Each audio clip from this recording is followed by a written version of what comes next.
आज हम आपको व्यापार एवं लाभ हानि खाते के बारे में बताना चाहते हैं। सबसे पहले जो है व्यापार खाता बनाया जाता है। व्यापार खाते में समस्त खर्चों को डेबिट पक्ष में और समस्त आय व लाभ को क्रेडिट पक्ष में दिखाया जाता है। डेबिट पक्ष की मदें इस प्रकार हैं। सबसे पहले प्रारंभिक रहतिये को लिखते हैं, इसके बाद क्रय यानी कि परचेज, और परचेज में से कोई भी माल अगर हम खरीदते हैं, कोई खराबी होती है तो उसको रिटर्न कर दिया जाता है, तो क्रय में से क्रय वापसी को घटा के दिखाया जाता है। और क्रेडिट साइड में सबसे पहले हम सेल्स लिखते हैं, बाई सेल्स। अगर हमने कोई माल बेचा है और वो माल उसमें से कुछ वेस्ट हो गया है, खराब है, तो वो हमको रिटर्न कर देता है, तो हम उसको सेल्स रिटर्न कहते हैं। उतनी रकम उसमें से घटा के लिखते हैं। और बाई पक्ष में क्लोजिंग स्टॉक लिखा जाता है। अगर प्रेषण पर माल भेजा जाता है वो भी बाई साइड में ही लिखा जाता है, goods and on consignment. Debit पक्ष में जो कच्चा माल, जो प्रत्यक्ष व्यय होते हैं, जो प्रत्यक्ष खर्चे होते हैं, सब दर्शाए जाते हैं। जैसे मजदूरी है, धुलाई है, वाटर है, पावर है, इलेक्ट्रिक है, आयात कर है,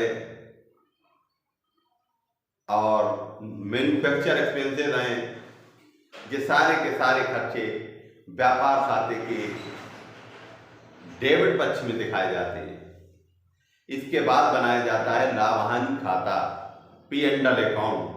पी एंड एल अकाउंट में जितने भी एक्सपेंसेस होते हैं वो सब डेबिट पक्ष में दिखाए जाते हैं, और जितनी भी आमदनी होती है वो सब क्रेडिट साइड में दिखाई जाती है।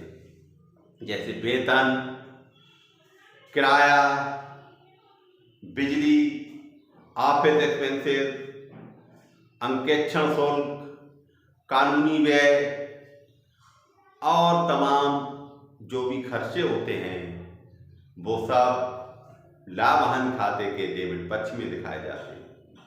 जो आमदनी होती है, जैसे ब्याज प्राप्त हुआ तो बाई इंटरेस्ट, किराया प्राप्त हुआ बाई रेंट, और उपार्जित आय है जैसे कमीशन, एक्रूड कमीशन, उसमें जोड़ के बाई साइड में ही दिखाया जाता है। अनुपार्जित आय है तो उसको घटा दिया जाता है। इस तरीके से जो भी हमारा आंसर निकल के आता है वो शुद्ध लाभ या शुद्ध हानि होती है, शुद्ध लाभ या शुद्ध हानि होती है। और ट्रेडिंग अकाउंट में जो भी निकल के आता है वो जीपी यानी कि gross profit and gross loss, सकल लाभ या सकल हानि आती है।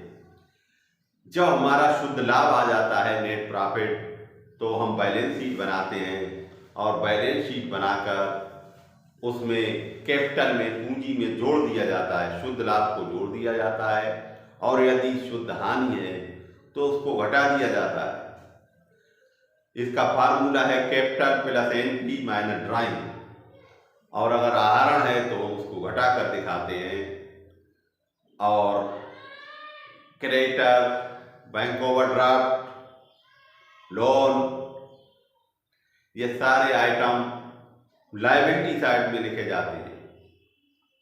असेट की साइड में cash in hand, cash at bank, closing stock, और मशीनरी, भवन, टूल्स यानी औजार आदि लिखे जाते हैं।